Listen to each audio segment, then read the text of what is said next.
Hi, எல்லாருக்கும் வணக்கம்.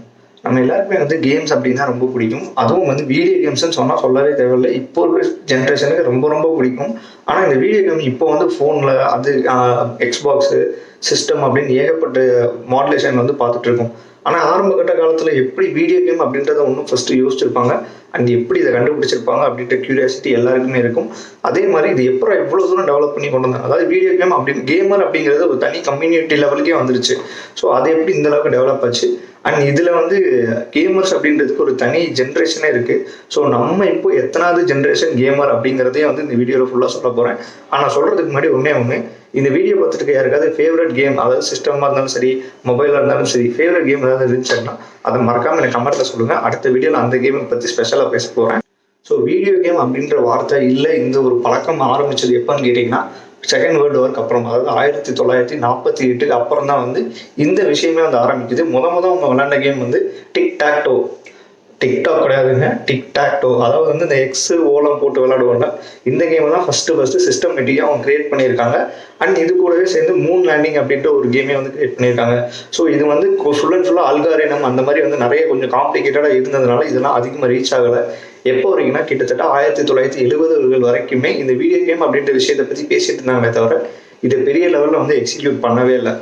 ஆனால் 1972 வருஷம் அட்டாரி அப்படின்ற ஒருத்தர் பிங் பாங் அப்படின்ற கேமை வீடியோ கேமாக ப்ரெசென்ட் பண்ணியிருந்தாரு. ஸோ பிங் பாங் எல்லாருக்கும் தெரியும், 2 எதிருக்கு ஒரு பால் விழுந்துட்டு இருக்கும். ஸோ அதை கீழே விடாமல் விளாண்டுட்டே இருக்கணும். ஸோ அந்த கேமை கமர்ஷியல் ப்ராடக்டாக வெளியே கொண்டு கொடுத்தாரு. ஸோ இது வீடியோ கேம் அப்படின்னு சொல்லி வெளியே கொண்டு வச்ச உடனே எல்லாருக்குமே பயங்கரமான ஒரு அட்ராக்ஷன் வந்துருச்சு. என்னடா இது ஒரு டப்பா இருக்குது, இதில் விளாட்லாமா அப்படின்னு சொல்லிட்டு எல்லாருக்குமே பயங்கரமான ஒரு ஆஃபர் வந்துருச்சு.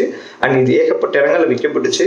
72வது வருஷம் இதை இன்ட்ரடியூஸ் பண்ணி 75வது வருஷம் இது வேற லெவலில் ஹிட் ஆனதுனால ஏகப்பட்ட கடைகளில் இந்த கமர்ஷியல் பாக்ஸ் வாங்கி வைக்க ஆரம்பிச்சிட்டாங்க. ஸோ இப்படி வைக்க ஆரம்பிச்சதுனால இந்த கடையில் கேம் இருக்கா, அப்போ கண்டிப்பாக கூட்டம் இருக்கும்பா அப்படின்ற லெவலுக்கு பேச்சே போக ஆரம்பிச்சிருச்சு. ஸோ இதனால இதோட வியாபாரம் இன்னும் வேற லெவலில் அதிகமாயிருச்சு. ஸோ இதுக்கு பேர் அட்டாரி பாங் அப்படின்னு சொல்லி கேம் நேம் வச்சுருந்தாங்க. அதாவது பாங் தான் நேமு, அட்டாரின்றது அதை கண்டுபிடிச்சவரோட பேர். ஸோ இப்படி வச்ச உடனே நமக்கு ஜென்ரலாக ஒரு பழக்கம் இருக்கும். கரெக்டாக கடையில் ஒரு பொருள் இருந்துச்சு அப்படின்னா நல்லா இருந்துச்சு, போய் விளையாட கஷ்டமாக இருக்குப்பா, வாங்கி வீட்டில் வச்சுக்கலாம் அப்படின்னு சொல்லிட்டு இதை வாங்கி கொண்டு வீட்டில் வச்செல்லாம் விளையாட ஆரம்பிச்சிட்டாங்க. ஸோ இதுக்கப்புறம் தான் இன்னொரு விஷயம் நல்லா யோசிச்சிருக்காரு இந்த அட்டாரின்றவர்.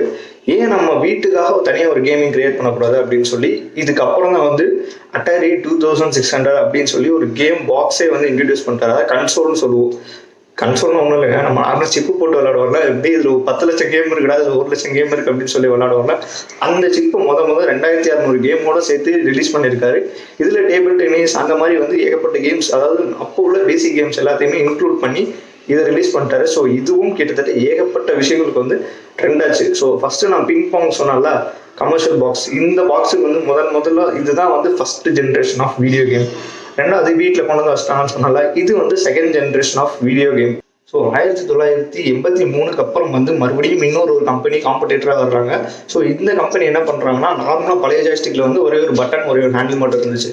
இவங்க அதை இன்னும் கொஞ்சம் டெவலப் பண்ணி கூட அடிஷ்னலாக சில கேம்ஸ் ஆட் பண்ணி இன்னொரு மாடல் ரிலீஸ் பண்ணாங்க. இது இன்னொரு ஜென்ரேஷன் ஆஃப் கேமிங்காக மாறிடுச்சு. அதாவது பார்க்க கம்ப்ளீட்டாக ஜாய்ஸ்டிக் மாதிரி இருக்காது, பட் இருந்தாலும் அதை விட கொஞ்சம் பெட்டராக இருக்குது அப்படின்றதுனால இது third generation of video game அப்படின்றத தெரிஞ்சுக்கோங்க.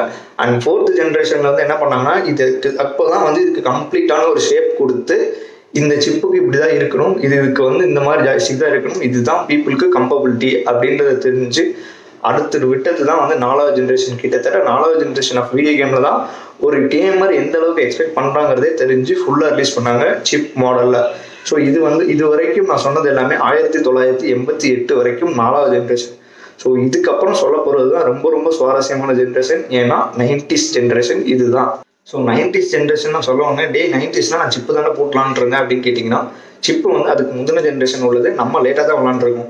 ஸோ 90s ஜென்ரேஷனில் தான் ஃபர்ஸ்ட் என்ன பண்ணாங்கன்னா, எல்லா கேம்ஸையும் டிஸ்கில் கொடுக்க ஆரம்பித்தாங்க. அதுவும் நம்ம சோனி 1994 சோனி பிளே ஸ்டேஷனை லான்ச் பண்ணாங்க ஃபர்ஸ்ட்.